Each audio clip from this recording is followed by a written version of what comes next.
ሴት ልጅ በጸነሰች ጊዜ ቀናቷን እንደሚመጣ እንደማይቀር ልክ እንደዛ ወቅቱን ጠብቆ ገፍቶ እንደሚመጣ ወደደችም ጠላችም እንደሚወለድ ልክ እንደዛ ኖረውም አልኖረውም እንደሚወለድ ልክ እንደዛ ያንተ በረከት ያንተ ሳቅ ያንተ ደስታ ወደዱም ጠሉም ገፍቶ መጥቷል። ገፍቶ መጥቷል። አሚባል ገፍቶ መጥቷል። አሚባል ገፍቶ መጥቷል። አሚባል ልክ ልጅ ገፍቶ እንደሚመጣ ልክ እንደዛ ረፍት ገፍቶ መጥቷል። ረፍት ረፍት ረፍት ረፍት ረፍት ረፍት ረፍት ረፍት ረፍት ረፍት ገፍቶ መጥቷል። ሳቅ ገፍቶ መጥቷል። በረከት ገፍቶ መጥቷል። እግዚአብሔር ታሪክን ይቀይራል። አሜን ይባላል። አሜን ይባላል። ለአንተ ታሪክ ሰዓት ሴት ተደርጎለት ከዚህ በላይ ይኸው ስማኝ፣ አንተ አይደለም ጠላት እንኳን ከዚህ በላይ ልቅፈው ብሎ ቢል ጨርሷል። የሰማኝ ጨርሷል። የሰማኝ ሰው አንተ አይደለም ጠላቶች እንኳን ከዚህ በላይ እናሸግረው ብሎ ቢሉ አልቋል። አልቋል። አልቋል። ቻፕተሩ አልቋል። ቻፕተሩ አልቋል። በደንብ አድርጋ አሜን በል። አልቋል በኢየሱስ ስም። ዋሳጠራ ውለታ ያረክላቸው ሰዎች ሳታስታውስ እጅ ሳታወጣ ካለበት ሁኔታ የምትወጣበት ጊዜው መጥቷል። ሁለተኛ ከዚህ ከዮአኪን ሕይወት የምንማረው እንደሆነ ነገራችሁ። እግዚአብሔር ታሪካችንን ለመቀየር ማንንም ሊጠቀም ይችላል። ማንንም ሊጠቀም ይችላል። አለቃ የቱንም ያህል ክፉ ቢሆን በእግዚአብሔር እጅ ለመልካምነት መሳሪያ ይቀየራል። ያልኩትን አልሰማኸኝም? አለቃ፣ ጓደኛ፣ ቤተሰቦች የቱንም ያህል ክፉ ቢሆኑ ለበረከት በእግዚአብሔር እጅ ይቀየራሉ። አልሰማኸኝም ያልኩት?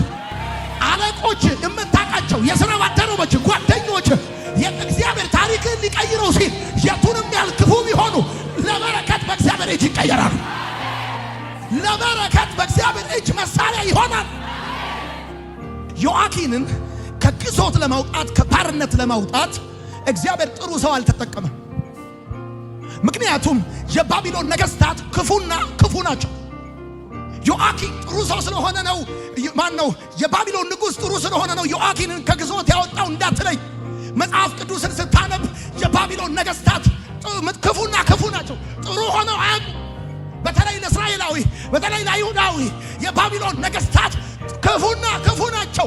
ግን እግዚአብሔር አምላክ ይሄንን በ17 ዓመቱ በ18 ዓመቱ በግዞት የተወሰደን ንጉሥ በነበረ በወጣትነቱ ባሪያ የሆነውን የዮአኪንን ሕይወት ሊቀይር ሲል ጥሩ ሰው አልተጠቀመም።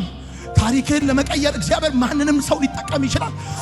ጥሩ ሰው ብቻ አይደለም፣ ታዋቂ ሰው ብቻ አይደለም፣ ባለሀብት ብቻ አይደለም፣ ባለስልጣን ብቻ አይደለም። ይከርማል። በከተማው የታወቁ ክፉ ሰዎች ለበረከት በእግዚአብሔር እጅ ለአንተ መስራት ይጀምራል። አንተ እመነኝና አሜን ባል። ለበረከት በእግዚአብሔር እጅ ይቀየራል። ማንም ሰው ምቀኛ፣ ሸረኛ፣ መተተኛ፣ ሟርተኛ፣ ደካሚ፣ ቡዳ የፈለከው በለው ለበረከት በእግዚአብሔር እጅ መሳሪያ ይሆናል። በቃ 2017 ዓመተ ምህረት እንደዚህ አይነት አሰራር ይመጣል። በመስሪያ ቤት ክፉ አለቃ ካለ ለበረከት በእግዚአብሔር እጅ መሳሪያ ይሆናል። በሰፈር፣ በቤት፣ በሰር፣ በጎረቤት፣ በአካባቢ ያለ የምትፈራው አየኝ አላየኝ ብለህ የምታስበው ያ ሰው በጌታ በኢየሱስ ስም ለበረከት በእግዚአብሔር እጅ መሳሪያ ይሆናል። እግዚአብሔር አንተ ከመቼ ጀምሮ ነው የባቢሎን ንጉሥ ለአንድ ግዞተኛ እስራኤላዊ በርህራሄ አናግሮት የሚያውቀው? እንዲህ አይነት ታሪክ በዚህ ልጅ ሕይወት ብቻ ነው የሆነው።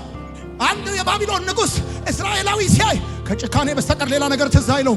ግን እግዚአብሔር ታሪክን ሊቀይር ሲል በማን የሚቀይር? አሁን አንዳንዶቻችሁ ታሪካችሁን በጠቅላይ ሚኒስትሩ እጅ፣ በሆነ በኤታማዦሩ እጅ፣ በሆነ ባለ ሀብት እጅ፣ በጓደኛ በቤተሰብ ውለታ ባረጋችሁለት እጅ የሚቀይር መስሏችሁ እንዳትሳሳቱ። እግዚአብሔር ታሪካችሁን ሊቀይር ሲል በማንም ሰው እጅ፣ በፓስተሩ እጅ ይቀይራል ብላችሁ ስትጠብቁ በሼኪው እጅ ይቀይራል። አሚን በል። እኔ አሚን ብያለሁ። አንተ ጥሬ ስጋ ተሰቅሎ ስታይ እንደምትለይ እኔ ታሪክን የሚቀይር ቃል ለይቻለሁ። አቃል ዴስቲኒን ዲተርማይን የሚያደርግ ቃል ለይቻለሁ። ጌታ ታሪክን ይቀይረዋል። በጠበቀው እጅ ሳይሆን ባልጠበቀው እጅ ይቀይረዋል። በምትወደው እጅ ሳይሆን በምትፈራው እጅ ይቀይረዋል። አሜን በል በደንብ አድርገህ። ይሄን ደግሞ የሚያደርገው ምስክርነቱን ክብሩን እሱ ብቻ ሊወስድ ስለሚፈልግ ነው። በክፉ ሰዎች እጅ ታሪክን ሊቀይር እግዚአብሔር የሚንቀሳቀሰው የታሪክን ክብር ባለቤት ማንም እንዳይሻማ ራሱ ብቻው ሊወስድ ሲፈልግ አርጌለት ነው፣ ዘመዴ ስለሆነ ነው፣ ጸልዬለት ነው፣ ውለታው ነው ያስገደደው እንዳትል። የሰማኝ ሰው ውለታው ነው ያስገደደው ምን እንዳትል። ጭራሽ ርህራሄ በማያውቁ ሰዎች እጅ ስማ፣ እስክሪብቶ ከያዙ መሻር እንጂ መሾም በማያውቁ ሰዎች እጅ በዚህ ዓመት የሹመት ደብዳቤ እጅ ይገባል። ወይኔ ወይኔ ወይ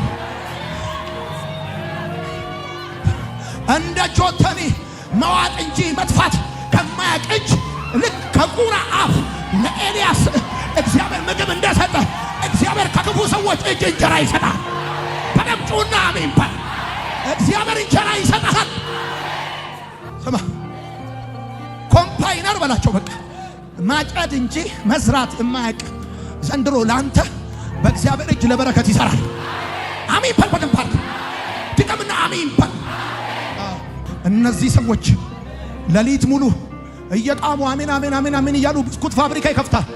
ዝም ብሎ አሜን እያ አሜን አሜን አሜን አሜን አሜን አሜን ዱቄት ፋብሪካ አሜን ብስኩት ፋብሪካ አሜን እያ ሰማ አሜን በል። ግድ የለም እግዚአብሔር ምስክሬ ነው ያልኩት እንደዚህ ነው ያልኩት።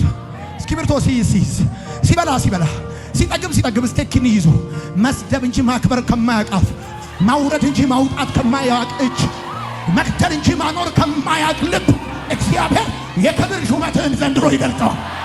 አሜን ይባላል በደንብ። አዎ አሜን ነው ብራዘር። አሜን አዎ ብራዘር። መጽሐፉ እንደዚያ ከናቡከደነፆር በኋላ የነገሰው የባቢሎን ንጉሥ ይመስለኛል እስር ቤቱ ቪዚት ሲያደርግ ዮአኪንን አገኘው። በርህራሄ ያናገረው እና እኔ አሁን 18 ዓመቱ ከነበረ 37 ዓመት ከታሰረ እኔ አሁን እድሜ 39 ነው። በ39 እዚህ ጋር የምታየው ምን ይመስላል? ልጁ እንደኔ አገልግሎ አይደለም ታስሮ ነው የሸበተው። ይሄ የምታየው ምን ይመስላል? ቸርች ነው እኮ ስጀምር ይሄ አልነበረኝ። እና አይቶት በርህራሄ ያናገረው አንተ ንጉሥ የነበርከው ናቡከደነፆር ያሰረ አባትም ንጉሥ የነበረ በቅምጥልነት በንግስና ያደግ ደግሞ 3 ወር ነው ንጉሥ የነበርከው። ታቆርክ በርህራሄ ያናገረው ማለት ከሳ በርህራሄ ያናገረው እግዚአብሔር ታሪክን ሊቀይር ሲፈልግ